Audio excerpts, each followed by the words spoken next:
Assalamu alaikum viewers, welcome to my channel Expert Forces Academy. Hope so you all are well.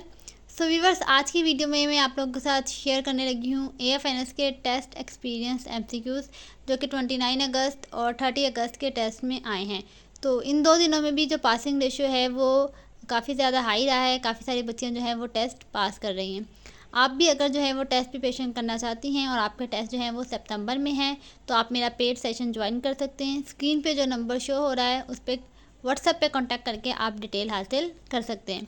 इसके अलावा अगर आप मेरे channel पे न्यू हैं तो काइंडली चैनल को सब्सक्राइब कर लें और बेल आइकन प्रेस कर लें ताकि न्यू आने वाली वीडियोज़ का नोटिफिकेशन आपको मिलता रहे। तो आइए एक्सपीरियंस देखते हैं। कैंडिडेट का नाम है मारिया और फैसलाबाद सेंटर से हैं ये।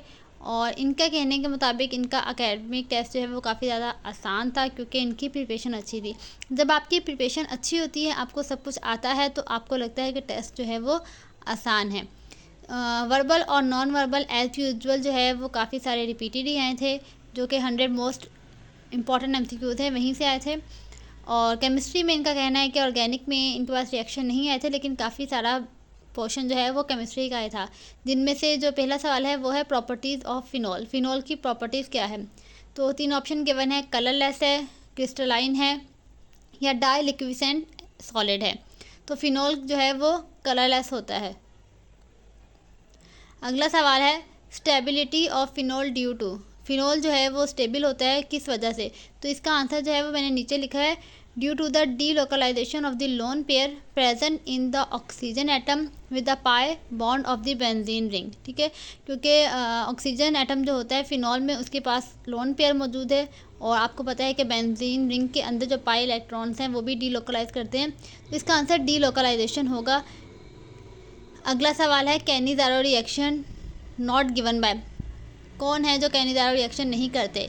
तो इसका आंसर है एसिटाल्डिहाइड। एसिटाल्डिहाइड जो है वो कैनिज़ारो रिएक्शन नहीं करता क्योंकि इसके पास अल्फ़ा हाइड्रोजन होते हैं। फॉर्मल्डिहाइड जो है वो कैनिज़ारो रिएक्शन जो है वो परफॉर्म करता है। Next is, which is more suitable for oxidation of alcohol.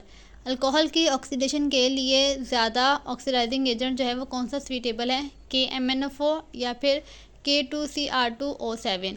तो इसका राइट आंसर है KMnO4, पोटेशियम परमैंगनेट। इसके अलावा नीचे अगर आप देखें तो मैंने एक और कंपाउंड का नाम लिखा है, सोडियम डाइक्रोमेट। सोडियम डाइक्रोमेट और पोटेशियम परमैंगनेट दोनों ही जो है वो अल्कोहल की ऑक्सीडेशन के लिए स्वीटेबल हैं। नेक्स्ट है, speed of train is twice speed of car and speed of car is 60 kilometre per hour then speed of train in 30 minute. अगर कार की स्पीड जो है वो ट्रेन से हाफ है, यानी ट्रेन की स्पीड डबल है, और कार 1 घंटे में 60 किलोमीटर का फासला तय करती है, तो ऐसी बात है ट्रेन की स्पीड डबल थी तो ट्रेन जो है वो 30 मिनट्स में ही 60 किलोमीटर का फासला कवर कर लेगी। तो इसलिए इसका राइट आंसर है 60 किलोमीटर। देन इंग्लिश में जो है वो आ रहे हैं, टाइप ऑफ सेंटेंसेस के बारे में पूछा जा रहा है। सेंटेंस को करेक्ट करना है, प्रीपोजिशन, ईडियम्स, फ्रेसेस वगैरह पूछी जा रही हैं। तो यानी ग्रामर जो है वो काफ़ी ज़्यादा आ रही है, तो आपने ग्रामर को अच्छे तरीके से प्रिपेयर करना है। देन है अपोजिट ऑफ वाइल्ड। वाइल्ड का अपोजिट पूछा है, इसका आंसर जो है वो है सेल्फ डिसिप्लिन, कल्टिवेटेड या फिर टेम्ड। उसके बाद है, he is going to start building his new house. Sentence थोड़ा सा इनकम्प्लीट है, आपने टेंस जो है वो आइडेंटिफाई करना है कि कौन सा टेंस है। सिंपल फ्यूचर है, सिंपल प्रेजेंट है या प्रेजेंट परफेक्ट है। तो he is going to start है तो इसका मतलब या तो ये फ्यूचर का टेंस होगा या फिर ये क्या होगा, प्रेजेंट कंटिन्यूस। उसके बाद आपको सेंटेंसेस की टाइप बतानी है, स्टेटमेंट गिवन होगी और आपको आइडेंटिफाई करके बताना है कि जो सेंटेंस है वो कौन सा है, ऑप्टेटिव है, इंडिकेटिव है, इम्पेरेटिव है। तो इसके लिए भी आपको सेंटेंसेस की जो इतनी भी टाइप्स होती हैं उनको आपने अच्छे तरीके से देख लेना है, पढ़ लेना है। उसके बाद जो है वो करेक्ट स्पेलिंग का होगा, जिसमें आपने स्पॉन्टेनियसली की स्पेलिंग चूज़ करनी है। तो स्पॉन्टेनियसली की स्पेलिंग जो है वो होती है SPONTANEOUSLY। उसके बाद है, rough is to smooth then crude is to. Crude का एंटोनियम बताना है, तो वो होता है रिफाइंड या फिर पॉलिश्ड। उसके बाद हमारे पास जो है नेक्स्ट एक्सपीरियंस में है कि एकेडमिक जो है वो इनका भी ज़्यादा टफ़ नहीं था। क्यों एकेडमिक टफ़ नहीं लग रहा बच्चियों को? क्योंकि अब वो प्रिपरेशन कर चुकी हैं, अब उन्हें पता चल रहा है कि हाँ ऑर्गेनिक केमिस्ट्री से आ रहा है या इंग्लिश का पोर्शन ज़्यादा आ रहा है, तो इसलिए आप लोग भी टाइम दीजिए, जो चीज़ आपकी वीक है उसको ज़्यादा टाइम दीजिए ताकि आपका टेस्ट पास तो हो लेकिन अच्छी परसेंटेज से पास हो, ताकि मेरिट में नाम आए।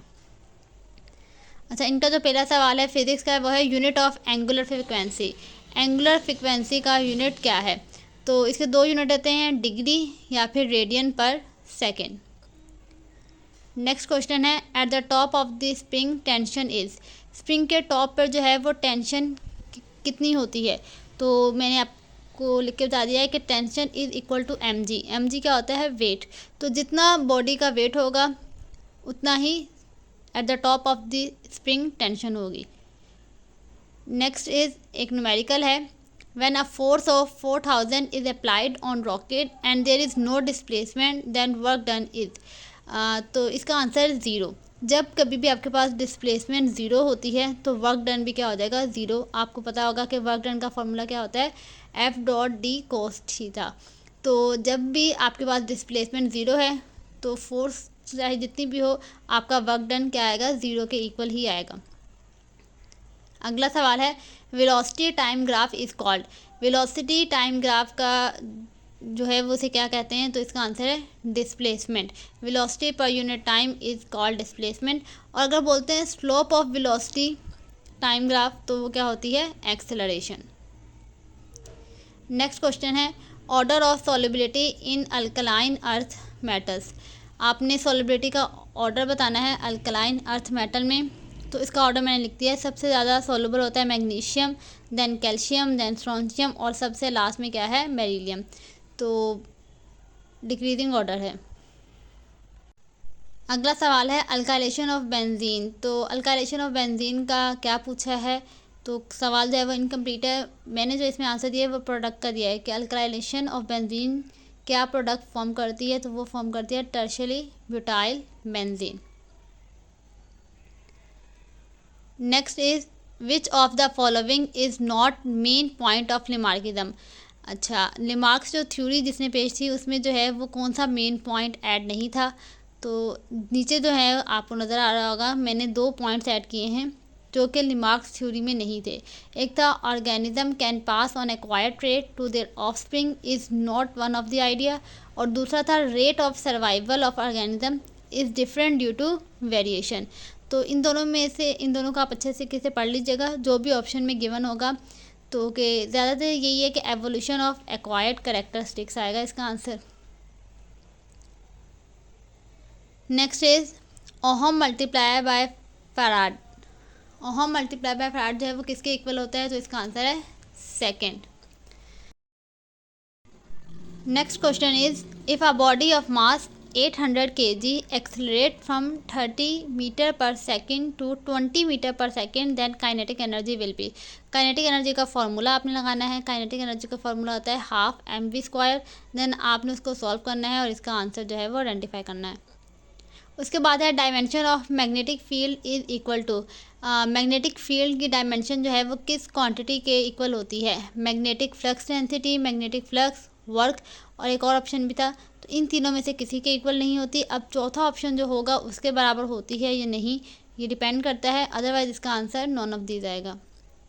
उसके बाद है if we place dielectric between capacitor then capacitance will be increase, decrease, 0 या फिर कांस्टेंट। अगर कैपेसिटर की प्लेट्स के दरमियान आप डाई इलेक्ट्रिक प्लेस कर देते हैं तो उस कैपेसिटर की कैपेसिटेंस क्या हो जाती है? बढ़ जाती है। तो इसलिए इसका आंसर क्या होगा? Increase. Next is which is deployed in gametogenesis. Gametogenesis में क्या चीज़ जो है वो डिप्लॉयड होती है, यानी नंबर ऑफ क्रोमोसोम क्या होंगे? Double two N. Secondary oocyte, secondary spermatocyte, polar bodies. तो इसका आंसर है स्पर्मेटोगोनिया जो कि डिप्लॉयड होते हैं। अगला सवाल है transformer work on principle of. Transformer जो है वो किस प्रिंसिपल पर वर्क करता है? तो इसका आंसर है म्यूचुअल इंडक्शन। तो व्यूअर्स ये थे कुछ एक्सपीरियंस एमसीक्यूज जिनको आपने अच्छे तरीके से याद करना है, अच्छे तरीके से गो थ्रू करना है। होप सो ये वीडियो जो है वो आपके लिए बेनिफिशियल रही होगी। अगर वीडियो आपको पसंद आई है तो वीडियो को लाइक कर दें, शेयर कर दें और चैनल को सब्सक्राइब करना ना भूलें। Thank you so much.